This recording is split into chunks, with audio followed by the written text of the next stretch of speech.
Doc Walker, host of the Burgundy and Gold post-game show here on 106.7 The Fan and the Team 980. Doc, hope you had a Merry Christmas. Good to have you on. Gentlemen, happy holidays. Hope you had a ball. We had some way to try to establish the fact that it just couldn't be a terrible Tuesday based on the kind of pleasure, fun, family, and unity of yesterday. And we had a couple good ball games, and the Military Bowl today was, so I'm trying to be uplifted by the anticipation of what could happen today, waking up the Sandman and knowing that the Hokies will be on display. So, well, they'll be on tomorrow. That's where I'm at. The Hokies, the Military Bowl is tomorrow. So I'm looking forward to it. Yeah, just so you know. There you go. So we were just talking about, obviously, Sam Howell and his struggles and Jacoby Brissett coming in, the offense looking completely different under him. If you were the coach, you're now the head coach, Doc, are you starting Jacoby against the San Francisco 49ers, or are you tossing the ball back to Sam Howell? I've said I think Ron doesn't care about tanking. He doesn't care about the draft position next year. He cares about winning games. And for him, the best chance to win a game right now is for Jacoby Brissett to start. I think it's almost 100% that Brissett starts against the Niners. What would you do? Depends on what the owners want done. At this point, you got to hope that the new ownership group is leading the charge. Because if it's about draft positioning, you keep business as usual. Because you mess around, now the Niners are going to be in an awful mood. Yeah. And the Cowboys now can't say they don't have to win. So the race is on, so you should be okay. I mean, I've just gotten to the point now where you said it doesn't matter as the starting quarterback, they're going to lose. Well, no, I think it does matter. I think that, well, yeah, because playing better teams. Yes. Right. I mean, you just were coming back and doing things against garbage. Right. You're playing choice U.S. cut, USDA cut number one team, and they got a bad attitude because both of them got spanked, and now both of them are dealing with the bug being injury bug.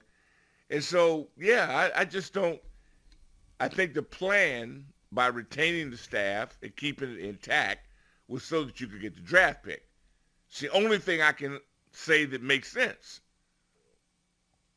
I can find no positive for staying stuck on stupid the way we have been unless the ultimate goal was draft selection. Doc, what do you think happened to Howell? So we were talking about it. Before the Giants game, the kid had 17 touchdowns with just 9 interceptions. And even after the Giants game, we had a conversation on the show, and I went back and looked at our poll from over a month ago. 66% thought he was the guy moving forward. Well, he's thrown 8 interceptions over the last 5 weeks with just 2 touchdowns. The completion percentage, a guy who, earlier in the season, people were talking about his attributes, his arm. Accuracy was one of those things. His completion percentage was 6 for 22 this week. The week before, it wasn't that good. What's your theory on what happened to him? When you're young, you do hit a wall. And he wants to do well. I think the evaluation was, does he have the prerequisite skills? What's the number one? Arm talent. Yes, he does. But if he doesn't throw the ball, he loses his arm talent. It might as well be me or you. Because a quarterback with the ball in his hands, it doesn't work. And he will not release the ball. Obviously, he's human. Confidence comes in, a little bit of pressure. You can't make this up. Then the other guy comes in, and he has the benefit of experience. And he's watching this thing, and he gets rid of the ball. People are open, but they need the ball. And so you're saying if you were really trying to build for the future, it would be nice to see him work through it. But he's obviously stuck. And you just can't make this up. Jacoby comes in, and that's what experience looks like. It's an inexperienced cook in the kitchen as opposed to a chef, a guy with experience. Even if you hate his guts, you have to look at the ease in which he operates without many reps and very little to no game time. Now the opponent is going to be different. And that's what I think you have to make a decision of what kind of game plan you want to go after them with. Doc, are you stunned by the lack of productivity from Jahan Dotson in year 2? I mean, after his rookie campaign where he scored 7 touchdowns, and that was in limited time because he was dealing with some nagging injuries as a rookie, I thought he was going to have like an 80, 85 catch type of season, and he would just keep ascending. Doesn't even have 50 catches on the season. Are you surprised by what's happened to him, despite the offense being prolific up till the last few weeks with Howell's struggles? Yeah, on the surface, I am, but then I go, if receivers are dependent upon the ball, if a guy is holding the ball or getting his head knocked off because they can't protect him, it's going to throw everything off. And then Jacoby comes in, and it looks like, well, wait a minute, what happened to that theory? So that means he's another young guy who's mentally struggling, and it's just not a good fit. And so you don't get a guy's best. I think it's a talent, and then you look up and you go, well, what's going on with 4? He seems to be young, spry, getting open. Right now, man, it's just it's a series of bad karma. And by the way, how talented guys are, they need confidence. And they're not getting whatever that ingredient is that gets them over the hump. They don't seem to be able to develop it on their own. hey, Doc, if I'm a contending team next year or during this offseason, I'm going to look long and hard at signing Jacoby Brissett to a pretty nice deal to be my backup and or compete to be my starter because he's young. He's got a lot of experience. I know he's not Josh Allen. He's not Joe Burrow, but for a guy that's going to be as good as he is in the locker room and as good as he's shown to be on the field in relief duty, he's earning himself another nice contract after the 1-year deal he signed here with Washington. Yeah, I agree, but I think guys get labeled, and he's been labeled. He's been here with all that skill set and talent the whole time. Mm-hmm. He doesn't seem to be the guy they want to pick. People want to go young as talent, but he's proven a lot of people wrong. There was a demand for him after a few injuries. People did inquire. We held on. The $1 million question is why? Why did we protect an asset that we didn't use? We know what the answer is. Because Sam was intriguing, and he did light a fire. All that he accomplished, he did it. He did it. He's also his own worst enemy because he won't throw the ball. He's definitely had that issue. I mean, there's no way you can verbalize it. No matter what he says, he gets in the game, people are open. He doesn't throw the ball. So I was just looking at the last season of the Gruden era, right? So Gruden started off 0-5. Callahan took over. They won 3 games. And then Rivera comes in here. This is year 4. I'm just wondering, do you think they're better off now than they were at the end of the Gruden era, or is it same spot? Yeah, because it has no relevance, same spot. Everybody's out of the picture. It's dysfunctional. There are parts about one group I like more than the other, but the bottom line is that similar results.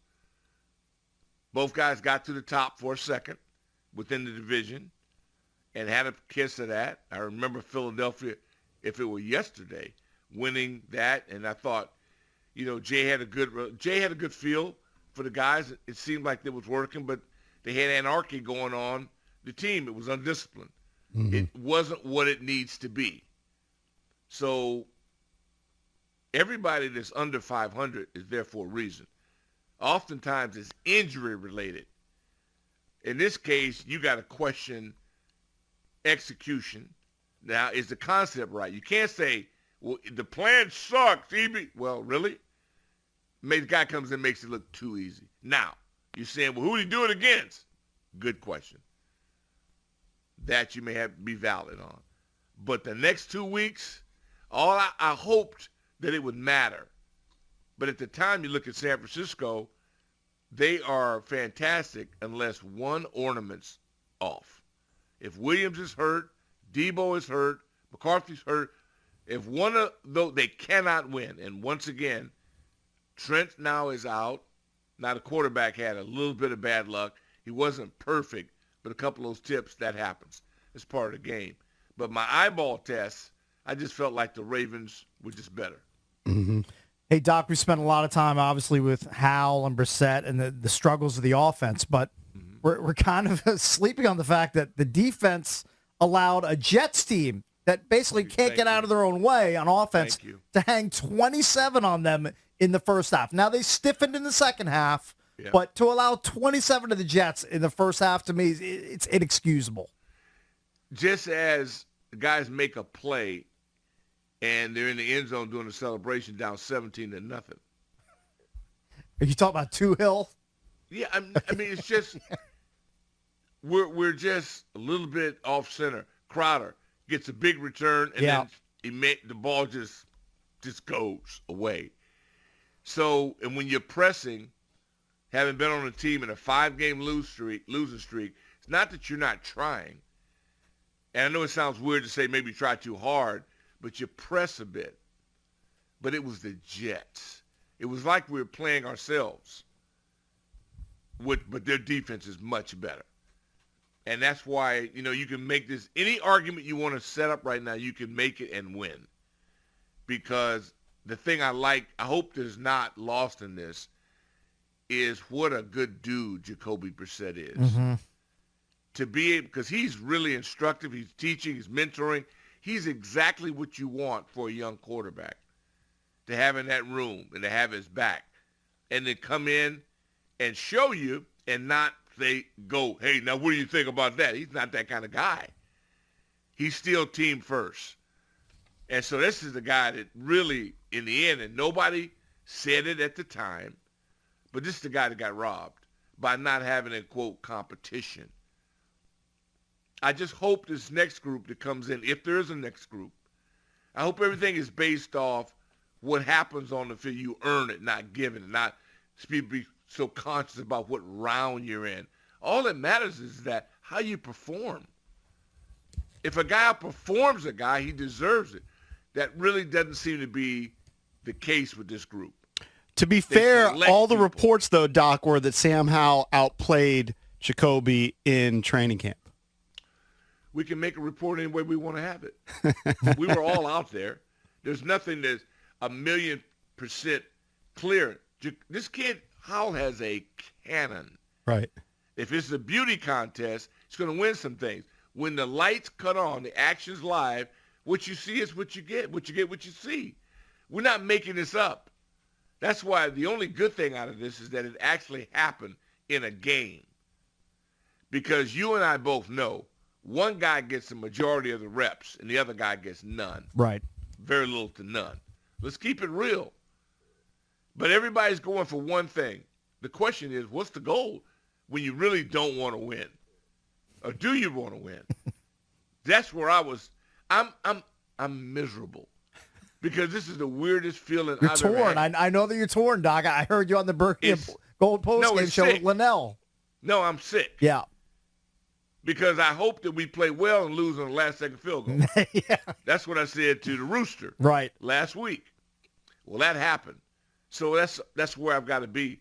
And then we don't even know what the results will be with this. Because the only way I can get excited from this point forward is to know the plan. What are we going to do and when are we going to do it? Doc, thank you as always, man. Glad you had a great Christmas, riding, man. And we'll talk to you again soon, man. Friday show, epic. Friday show was thanks, man. Epic. Glad you enjoyed. Good. That's Doc Walker, host of the Burgundy Gold post-game show here on 106.7 The Fan and the Team 980